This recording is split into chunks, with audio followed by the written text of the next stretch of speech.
Okay, another bit of a shocker. Canada is at risk, they say. This just came out today. Scientists uncover hidden megathrust that could trigger massive earthquakes. I know exactly what they're looking at. This is what they show as seeing, using this very sophisticated system to see what's on the floor. Now, if they can see things that are like this, and then they show these, are those buildings? This is said the scientists have captured the first detailed images of the Queen Charlotte fault system offshore Haida Gwaii, revealing the region has the potential to unleash powerful megathrust earthquakes. Well, I'm interested in that, obviously, but I'm also interested in these structures because there was ancient stories about this being populated in this particular area, and since 2015 they've been looking into this. I think that's about 10 years. New research on the fault system had produced the first images of subsurface structures off the coast. Yikes. Okay, we're just talking, we're just thinking, and they're talking about earthquakes in this area, and they occur where one tectonic plate is forced beneath the other. They're saying it's going to do this. In this case, the Pacific plate, Pacific Ocean, is being driven under the North American plate. Well, I see it differently, and I'll explain why. And they are known for producing both intense and shaking tsunamis. Well, let's take a look at that area. Okay, I told you I would show you every detail, which I will. This is Lake Crowley, which is his beard. Now, he's got a unique beard. They're just like hair. This is Scorbzilla. Typhon has the craziest looking nasty beard. I'll show you in a second. All right, this was written about in the ancient texts. This is Typhon. Red flaring eyes, spitting out noxious stuff at the fish was Ares, the god of war. This is his throat. Now, I'm going to show you the actual picture on Google Earth. Right down here, he's got two really nasty beards. Now, I don't know if I've showed you yet, but I will show you the ones that are on Scorbzilla. They're nice and fluffy. See how white they are? Those are nice. Now, Scorbzilla is this. Typhon. You see those two beards? There's one right here and one right here. Hold on, let me change the light a little bit. That's coming right out of his throat, and that is the nastiest stuff. And it ties in with whatever this ductwork is here. It feeds into his nasty throat. And then the whole batch of that stuff came out of his nasty mouth and spit it onto this fish, which they claim in the ancient text was Ares, the god of war. That's what I heard. Now, I could be wrong, but it's definitely a fish, and it's definitely been attacked by this gigantic dragon in the desert. He goes all the way out to here. And he was even on the ancient pottery and so forth. All right, they say he had coils right below his knees. His thighs were of humans, but all the rest, his head was obviously not human, it's dragon. And Zeus cut his throat with his great and mighty sword, and that did happen. And it got cut right there. You see that? That's a slash. Red and black is the colors of blood. One of them is from the vein, and one of them is from the artery. They don't mix. They don't mix. That's a cut. That's not just nothing. Now up here, all of that stuff is just bodily fluids oozing out. When you see the red and the black, very opposite polarities, side by side, that's a cut. That's how you can tell.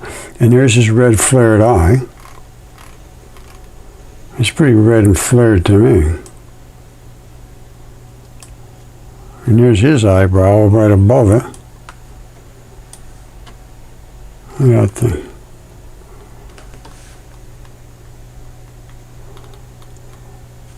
And he's spitting stuff at the fish down below.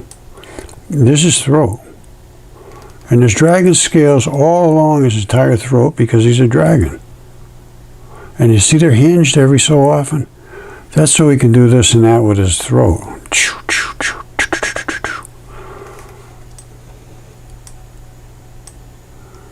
It's just nothing but a dragon throat. Well armored, no question, but not as well armored as Zeus was. Now they say he did it with a thunderbolt. I don't know.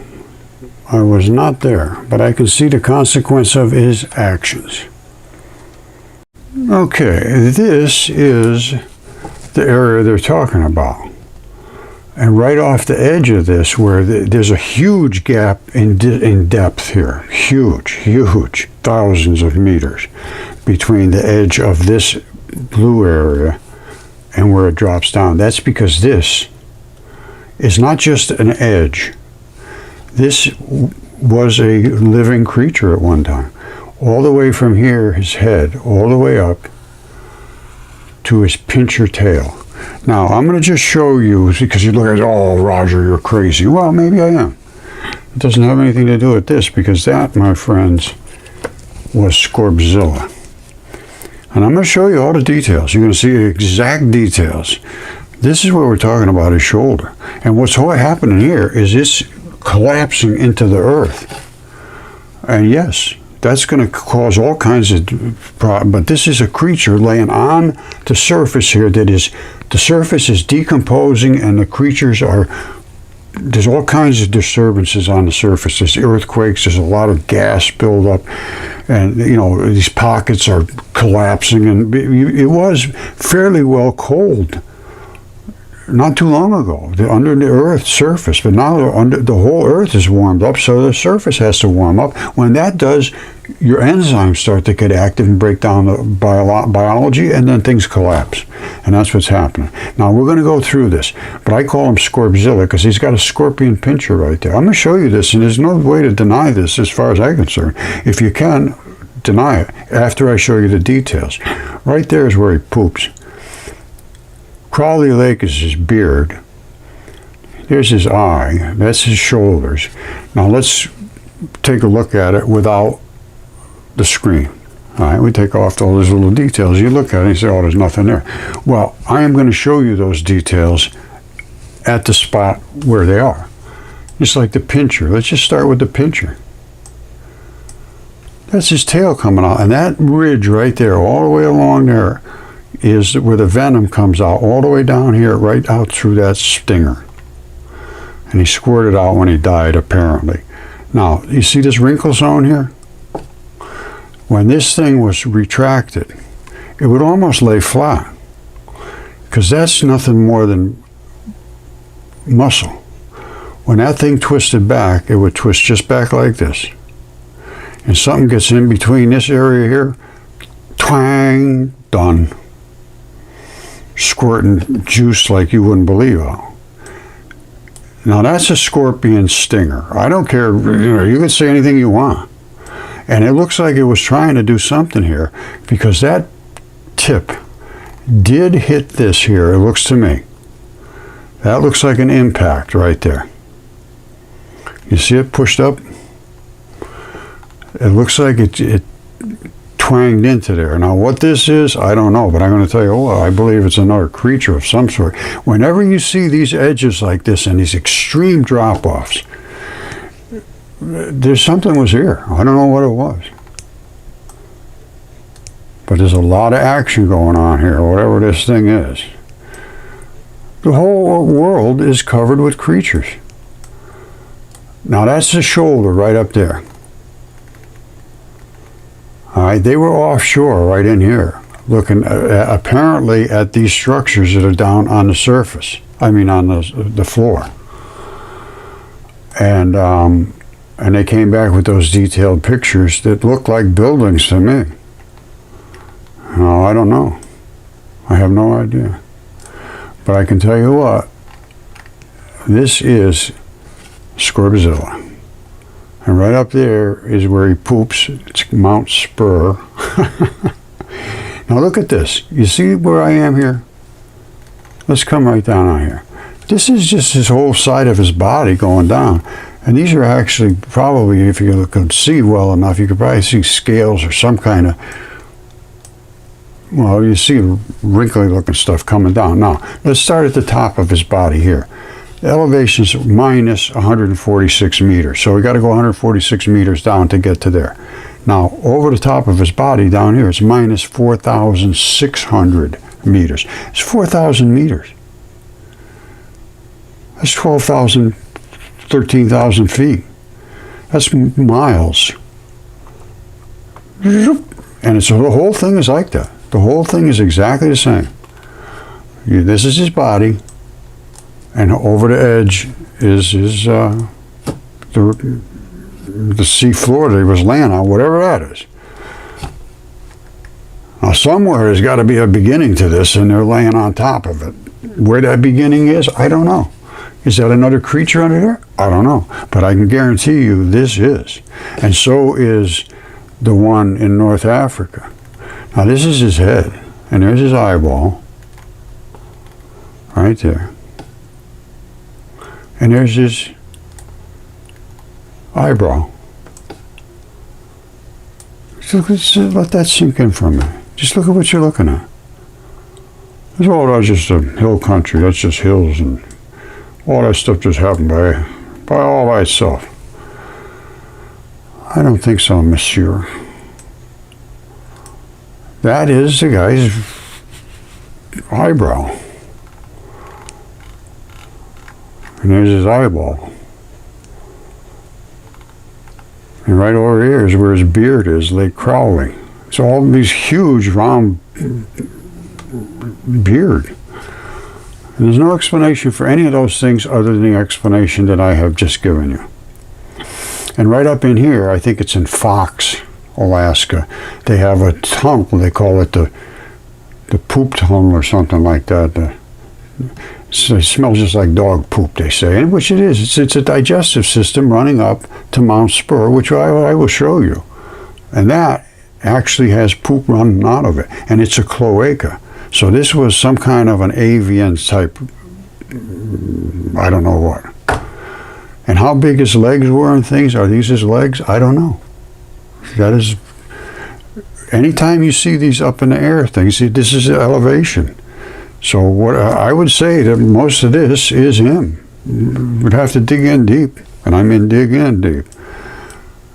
But this is the digestive system, and right up there, this is nothing but stinger. It's nothing but nasty, violent, toxic stuff. Look at where it comes out of here. This is where all that stuff is being made to facilitate that stinger. You see that stuff? Let it settle in a second.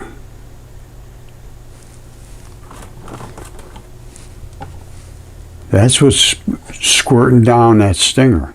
And that's why every one of these is a stratovolcano. They all have that stinger juice in them.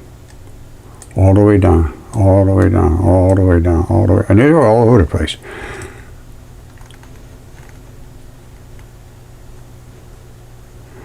And they're not just here for nothing. They're there because it's swelling up, and they get earthquakes here regularly. And volcanoes. So this is an extremely reactive and active area up here. You see this stuff?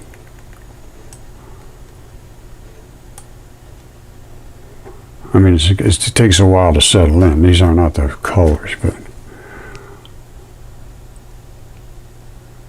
there could be some strange colors in here because this is toxic waste. And that's supposed to come out of that stinger and squirt into whoever he was stinging. And there's a pin right there. You see that? That's basically a pin. And this thing retracts into these folds. So if you took this and just brought it right back in here, you'd be all set to sting.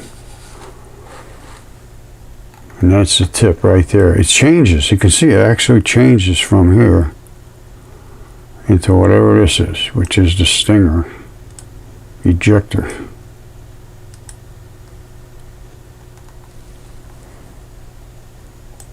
And all of that tube is where that stuff is running to facilitate the jab.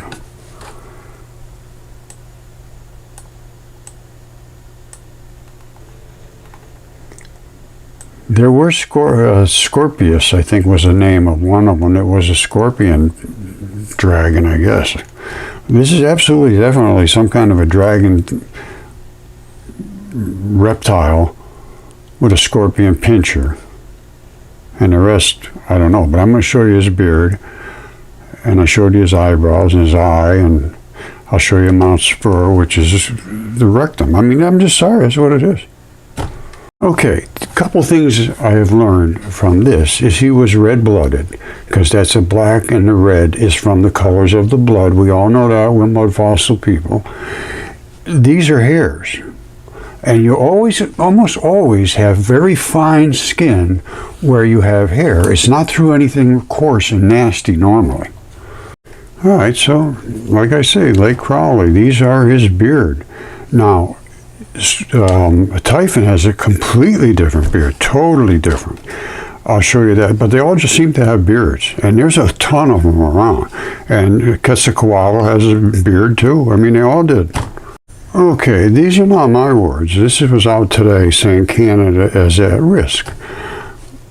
And they want to prepare people for what there's a possibility of. Now, they did this seismic graphing, but let me just cut to the chase because I think I've already gone through everything, or I will shortly.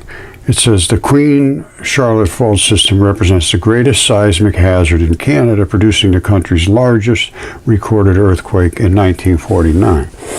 Now, this region is actively becoming a subduction zone. That means that they're seeing these changes happen on a real-time basis. So understanding the fault structure, which is what I'm trying to have people understand, even though as bizarre it is, tells us about the early stages of the subduction zone development. It's sinking, basically, to me. That body is sinking into a softer substrate. As the substrate warms up, it will get softer, and I don't know what else will happen, but there'll be decay, there'll be decomposition, there'll be gases, whatever. Anyway, this is the postdoctoral research scientist at Lamont Early Observatory in Columbia Climate School. Our study provides the first direct observations. Now, I'm giving you direct observations myself, and these, I can stand behind them. I think you can too if you look at what I'm showing you. They say our study provides the first direct observations of the high-degree thrust, the mega thrust of this system, which can help improve hazard analysis in the region, better preparing residents for future earthquakes and tsunamis. It's absolutely essential that you understand reality and truth, which is the fact that that is a decomposing creature. Okay, so they've been doing recent research on there and provided the first detailed images of the subsurface. I think I showed you some of that stuff, confirming the presence of a low-angle thrust fault and potential for megathrust earthquakes. Implications kind of hazardous.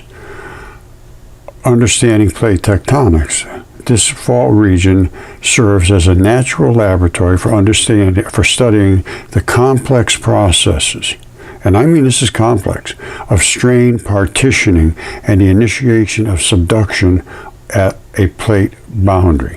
First of all, we're dealing with huge, enormous creatures that are decomposing and sinking into whatever's underneath. I don't know what the earth is underneath that thing. No idea. But it looks to me like it's deforming the substrate as it comes down. Now, in addition to that, there's going to be cavities in there. They're decomposing, and they're going to. That's what happens as they're under that water pressure, and decomposition happens. And I'm sure there's a lot of gassing off going on in that area. hot spots underneath the ocean floor and so forth. I would imagine. I'm not sure. But I can tell you one thing. All over the Earth right now, things are in a state of flux because there's just too much heat. And the heat is decomposing the biology that had at one time been semi-stable because the temperatures didn't get so extreme. Now it's a different story. We've absorbed so much heat that just like you took something out of the freezer and put it on the counter, and it will gas off and create all kinds of problems. And I think that's what we're having right now. So the only way to stop this is to reduce the amount of gases. And the only way to do that is not easy. All right. This is Haiti Gui, was likely not an island. I don't know how they came up with that. But this is the kind of structures they had back in 1878. They were all totem poles, and they revered their ancients. And these underwater archaeologists from the University of Victoria are seeking to confirm stone structures discovered in 2014 on the seabed of Hecate may date back 13,700 or more years ago and be the earliest known signs of habitation in Canada. Wait till I show you what they're looking at. They're talking about these things on the seabed. They just photographed them.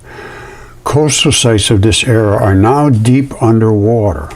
And that's what they say. It was inhabited, but now it's deep underwater because of basically settling. And I'm going to show you right now. All right. They're talking about stone structures. Stone structures. And they think they sunk or whatever. Now they're deep underwater. Well, let's look at what they did find when they did that scan. I think I might have showed you, but you're going to see it again. All right, they say these are stone structures. Now, they can get a pretty good feel for the actual texture. And they're showing these as they look like buildings, but I don't think they're buildings. I think those are, what I am about to show you, living biological tendon tissue being torn apart. That's why we're having these faults. All right, everybody's seen these things here, Giant's Causeway and Finnegal's Cave and so forth. Those are tendon fibrils from a gigantic creature, absolutely stunningly large, just as you saw Scorbzilla. That thing is way over 1,000 miles long. And it's going to have tendons to work those extremely heavy body parts. And these are the kind of tendons you would have. And if they ripped apart, I'll show you what it looks like when they do rip apart. Now, as crazy as this sounds, there's hex type tendons, yes. And I'm not exactly sure where those are in the human body, but they get changed. They change from squares. So first, well, let me show you what the anatomical is. Well, here's one right here. And they break off flat as a pancake because they're in little tiny squares. There's a tiny squares all the way down, and they break off just as flat as this. That's why you see them in those flat pancake-looking things. Now, these are the end fascially down here. Now, you see here, it starts off as a rope style, then it's squares, then they turn into round, but there's a bazillion of them in here, and then there's a bazillion of these in here, and a zillion of those here, and you get down to these little tiny fibers. And that's what makes up basically the Earth. Well, it makes up the tendinous structure of the creatures that were here on Earth. They were spectacularly large. Spectacularly large. Look at this, Finnegal's Cave. I'm going to show you what this is all about. These are the tendons. And you see how you can see these little tiny fibers here? And they break off, and they break off, and they break off. Now, this is the glue, literally glue. They glued this tendon stack to was probably some muscle, and I have it in my shop here. I'll show you mine. Now, these are down to like the hexy area. Mine's squared, just like the one at Pregnant Lady. You see this one here? They were mining these. There was a bazillion of them here. And right there is where they lock in. And they didn't cut that. That's just flat.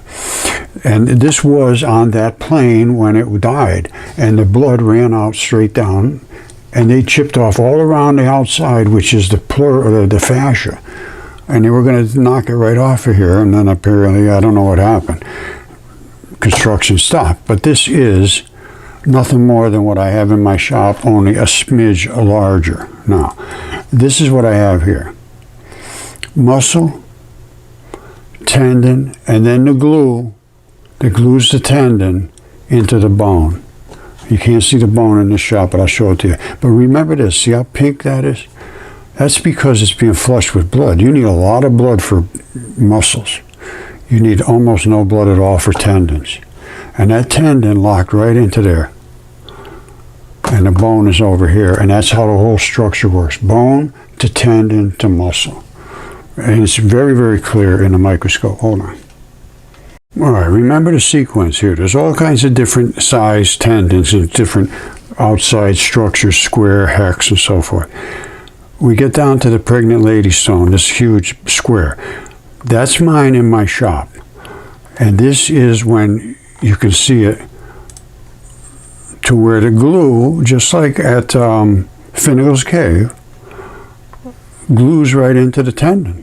This is in my shop. Of course, it's in a microscope. This is very small, but you can see they're separated into little stripes, and they go back and forth like this. Very, very slippery, the tendons. Well, everything's slippery in your body if you got the right fluids going on. But this, you can see the red blood running out of mine, just like it was at Baalbek.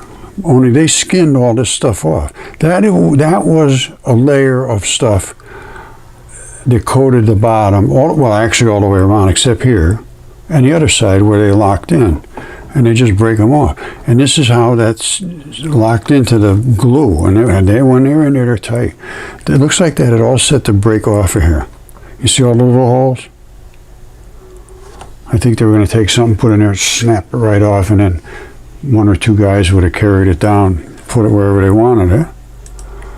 These creatures were staggeringly large. I'm sorry, but these particular style looks to me like it could be these, and that could be where a tendon is separating and ripping off.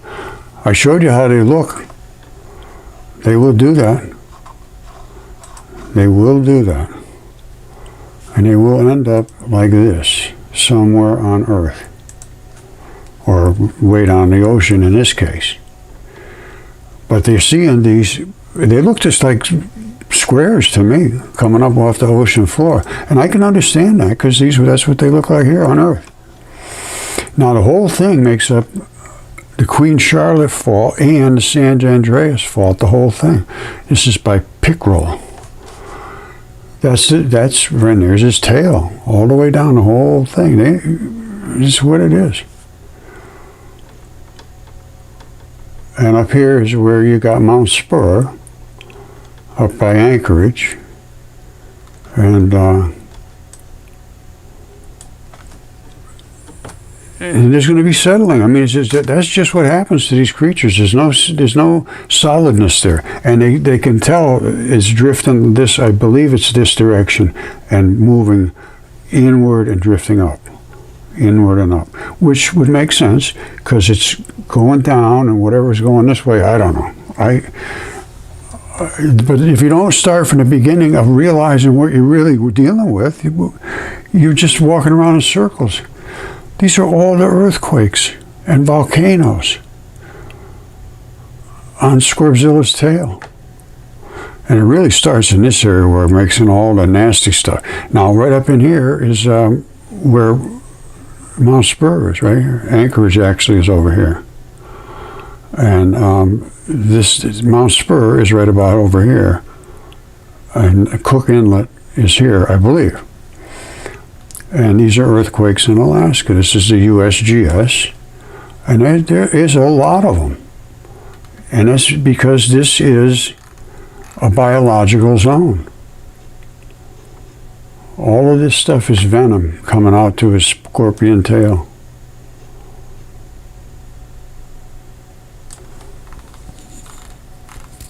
So that's there's a lot to consider here, but you know, if you don't even just stop and consider it.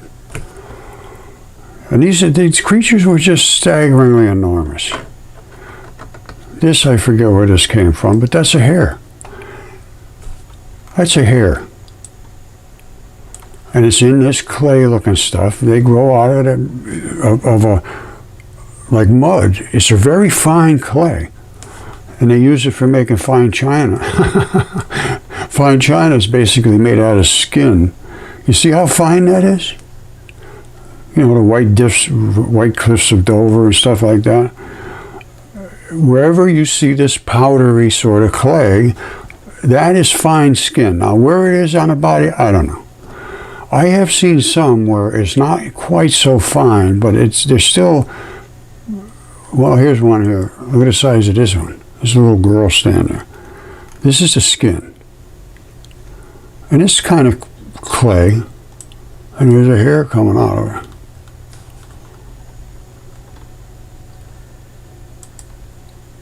Everything is so much different than we realized, and you know, here's here's the way the clay works. You see that? That's just little bits and pieces of clay and hair, and basically that's in the fine skin area. And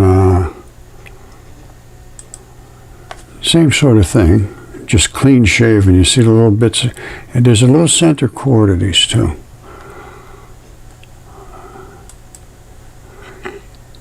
So I consider this important to think about it in a new way. I don't know, there's not much you can do about it, but as far as I'm concerned, right there could be some tendons coming apart, or there's buildings down there. I don't know. I can't discount either one of them. But there's Squibzilla's eye, there's his beard, Crowley Lake, there's his shoulder right up there, and it drops right off miles, all along that edge. The scorpion pincher is there, the rectum is right there, right next to Cook Inlet.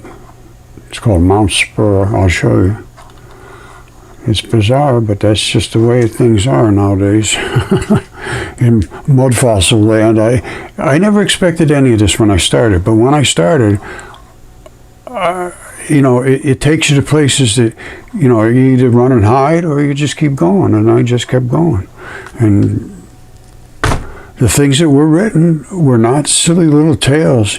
There were stories that were told about the early days of creation, and this is creation. This is not slime turning into Squibzilla. All right, don't forget there was creatures everywhere, and they had guts, they had intestinal villi, which these are. These are not hairs. Those are intestinal villi where food filtered through there, I believe. And this is called Monk's Valley. A lot of this stuff needs to be looked at again because nobody could ever explain it. But now with Mudfossil stuff, you see up here? That's where you got to go look. It's got to, something this size is going to be forever. You can see them way in the back, and that is my assessment of these. Is that they're not male things. They're intestinal villi. They're all over the place in your guts, and the food filters through there, and it absorbs into these little fissures. This is the issue right here.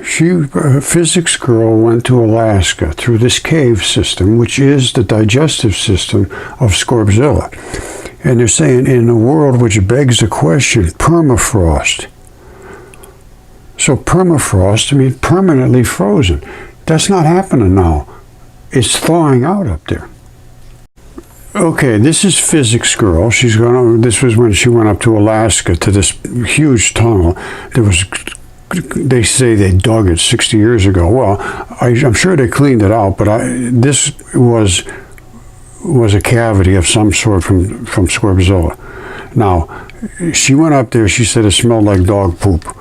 And it's thawing out, and they know it's thawing out. They know the tundra and everything up there is thawing out because the Earth is being overheated. Now, as I've explained, or will explain, that creates decomposition, which means you're going to have gases, you're going to have collapses, you're going to have decomposition of the biological materials of Scorbzilla's body and all the other creatures that cover the earth. Now, in these tunnels, they have found fossils. So these are the actual bones. Yes, this was the thing ate all kinds of who knows what, and it had to pass through. So in these guts, you're going to find bones. That's just about the only place you do find them, is where they've really been isolated and almost frozen, well, permafrost frozen. You see this? This is not funny. It is alive, and what they're smelling is actually microbes that are awakening and doing biology, breaking things down, giving off gases. Okay, she's talking about melting permafrost as if it's just one area of permafrost is melting. It's worldwide, and it's not just the permafrost, it's everywhere on Earth is absorbing more and more and more and more heat. The more heat you absorb, the quicker the enzymes wake up, just as like they know. The microbes are waking up. They're starting to decompose things. That's why you have gases and smells and all that stuff. What to do to stop it? There is really no way that you can do much, I don't think at this point, other than to cut back as much as possible and hopefully turn into a green situation where we can figure out some way of reducing these gases. Because there's just too many gases, especially the methane that's bubbling up from all of the decomposition under the ocean and under these areas of tundra and so forth. There's just tons of bubbling, and I mean serious bubbling. It started, well, the first I heard about it was when the Russians had it in about 2014. And I actually talked to them about it, and it was just exploding. I said, that's what's going to happen. And it did. It just kept happening and happening. And I think they were in a region that were just like this, because they had one huge one that exploded, and then 13 other baby ones came around it not long after. That's a lung. And lungs have a lot of blood, a lot of soft tissue breakdown, and a lot of methanes. If they were frozen at one time and now they're decomposing, that's what happens. All right. Physics girl was somewhere over in this area in the digestive system of Mount Spur, which is the rectum. I'm going to show you right now. It's just everybody's got one. All right, so the Mount Spur. Now, all of this is the digestive system, comes down, filters through. All of this is pretty much some kind of like guts, and it comes down and ends up coming out Mount Spur. Now, let me turn this around a smidge.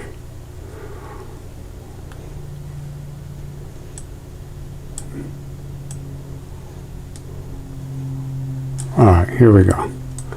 Now, this right here is Anchorage. All right, this is Cook Inlet. All of this is biology. This is Mount Spur right there. And it erupts, and when it does, it spews out poop, literally poop. All right, there's Mount Spur. Now, there's a couple of little spots to it, but I'm just going to show you quickly that there's actually tissue right there. You see that? That's the same kind of stuff I showed you that makes your rectum. Now, when that stuff came out of here, it comes down and it flows out down here. All right, now where's it go? It comes down this slide here, all the way down until it hits the curve. Now this is heavily frozen up in here at the moment. Down here, they're showing it less frozen. They might have taken these pictures during the summer or whatever, it doesn't matter. What we're seeing now is brown poop, literally poop. And it's running off of here too. And it's coming down. And these here are I believe are lubricators for the poop, sort of to give it a way to slide through your rectum. And here it comes out, and there's a poop, poop, poop, poop, poop, and that's right, running right down here. You see how green this is? That's because it's fertile. Fertilizer. You see up here? This side is the other side of the cloaca.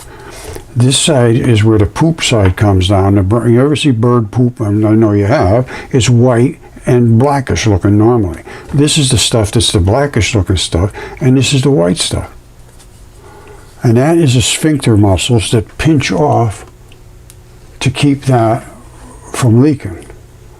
And right there is some form of secretion, or it's bringing fluids back in. They do that right at these interfaces.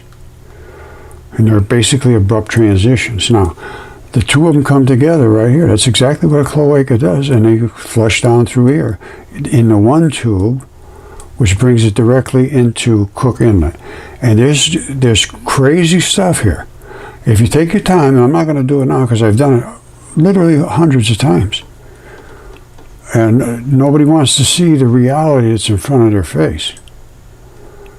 And at Cook Inlet, we have things going on that I'd like to have somebody explain to me.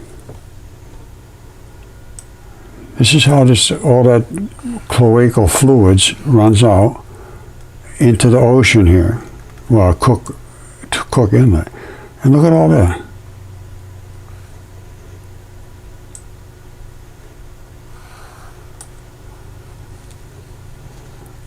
And that's just the start of it.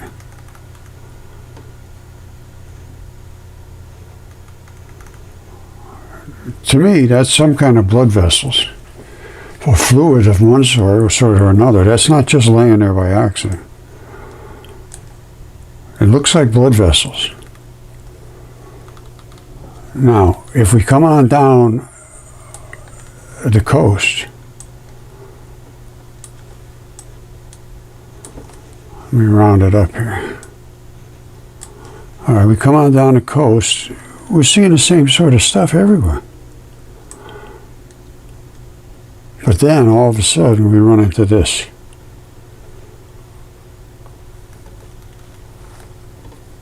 Look at that. Looks like a superhighway.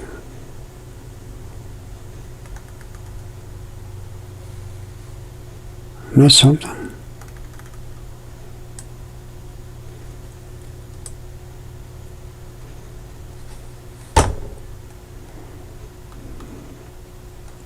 And that's not the only one.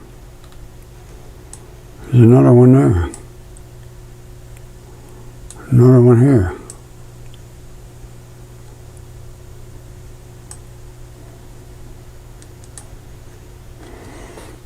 This is some kind of a secretion here, I would think.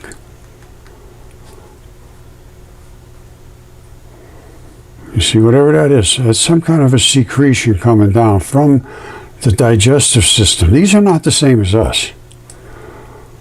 So that's the spur output, which is basically what I see as a cloaca. This, I don't know what that is. That could be some kind of anal gland. I don't know. Something's coming out of there. You see where it's coming out of? It's all coming up from the digestive system. And this must be some kind of nasty stuff that discharges before it gets up to spur. But as in my mind, I have a very hard time believing somebody would miss this. Haven't seen the evidence as I presented. Crowley Lake, his eyeball, his eyebrow, the shoulder up in here, whatever's down in there, I think that might be tendon fibrils. Digestive system all the way out to the injector. I think somebody's going to have a very hard time convincing anybody that what I just showed is not true. Or at least should be looked at. It shouldn't be scoffed at. These are the kind of things people laugh at. because they have no answers, and it shakes their world. And this, my friends, the whole thing is Scorbzilla all the way down, and that accounts for the San Andreas Fault, this plate, and the Queen Charlotte's Fault, the whole thing, and the Aleutian Chain. Everything there in one package. And it answers the questions why. Why are these concentrations? Well, I showed you why. They're chemically active. And that, I can't discount that from being actual stalks of, well, hold on one second. Let me just show you something. Okay, I know this has been going on very long. I'm going to interrupt it a couple times, but I'm going to finish up with this. This is what they're talking about just off the coast up there, up here, up in this area, up in here. That's where they're getting this fault that they're studying. It's happening the whole length, San Andreas Fault all the way up. Now, this is what tendons look like. Remember they showing all those little blocky looking things sticking straight up? Well, if this broke straight across there, those little tiny tendons, those fibers, you think, oh, those are nothing. Well, I'm going to tell you something. Every one of those is blocky, and there is literally millions.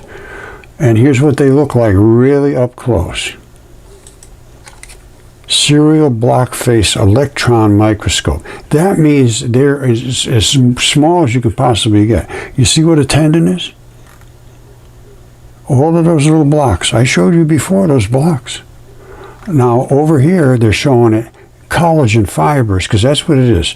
The fibers are different tensile strength. There's all kinds of, I think there's 28, maybe 28, I think, different collagen molecular structures, which gives us the tensile strength and stretchability and all that kind of stuff. And they bundle them together, and you get this kind of a bundle of tendons, and when they break, they make Giant's Causeway, stuff like that. All right, you see what it is here. When it ends up here, that's what you have. Here's what you have here. Same stuff. It just depends on where it's fractured. Because all the tendons have that same blockiness to them. I think I made my case pretty well, my friends. It should be looked at least looked at, because, you know, I mean, it's stunning, it's shocking, it's all of those things. But it's just, if something is what it is what it is. And then you can take it from there.